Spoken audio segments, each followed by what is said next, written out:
On s'arrête justement ce soir sur cette décennie 2010-2019 qui avait débuté avec les printemps arabes. Bonsoir Slimane. Bonsoir. Une décennie qui a bouleversé le monde arabe, 10 ans qui ont radicalement changé cette région du monde. Et de façon irréversible. Ce qu'on appelle le monde arabe ne sera plus ce qu'il a été. Et d'abord, pour savoir ce que c'est que ce monde arabe, on va regarder une carte qui nous montre les 22 États qui constituent le monde arabe. Voilà, ce sont les pays de la Ligue arabe. Ce sont des pays qui totalisent à peu près 14 millions de kilomètres carrés et presque 400 millions d'habitants. Et c'est pratiquement la moitié du littoral méditerranéen. Donc c'est quelque chose d'énorme. C'est le voisin immédiat de l'Union européenne.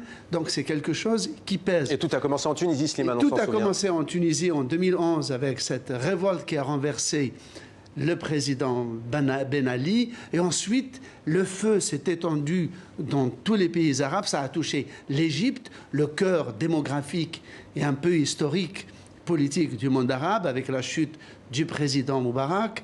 Ensuite, la Libye avec la chute de Kadhafi, le Yémen avec la chute d'Abdallah. C'est ce qu'on appelle la théorie des dominos. C'est une sorte de théorie des dominos. Bref, aujourd'hui, 10 ans après, ensuite, l'onde de choc a continué à secouer d'autres pays, le Yémen qui est entré en guerre, et la guerre du Yémen a été un tournant dans le tournant, en ce sens que la moitié des 22 États arabes se sont alliés autour de l'Arabie saoudite pour bombarder et faire la guerre aux plus pauvres de ces pays arabes, c'est-à-dire le Yémen, jusqu'à le disloquer tel qu'il est actuellement. Slimane, on sait très bien que la Tunisie fait figure de modèle dans le monde arabe. C'est peut-être le seul exemple, et c'est même le seul exemple de Russie démocratique. Un homme, tout de même, à l'image, on va le voir, Bachar al-Assad, c'est le seul qui est tenu. Pourquoi? Comment l'expliquez-vous? Eh oui, c'est vrai que Moubarak, qui était soutenu par tout l'Occident et les États-Unis et Israël, a fini par tomber. Bachar, qui avait contre lui toute l'Europe, tout l'Occident, Israël, plus toutes les monarchies du Golfe, a tenu. Pourquoi il a tenu? Il y a deux facteurs qui expliquent cette durée. Un, le facteur interne, c'est que la Syrie est le pays des minorités. Qu'est-ce que ça veut dire?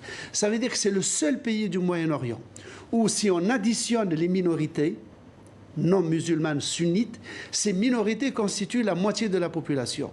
Or, le propre de ces minorités, c'est qu'elles savent que Bachar est lui-même issu d'une minorité et que ces minorités, pour elles, Bachar, c'est le meilleur régime et qu'un régime frère musulman sunnite, c'est la fin de leur droit. Et très court sur plus le soutien russe et iranien.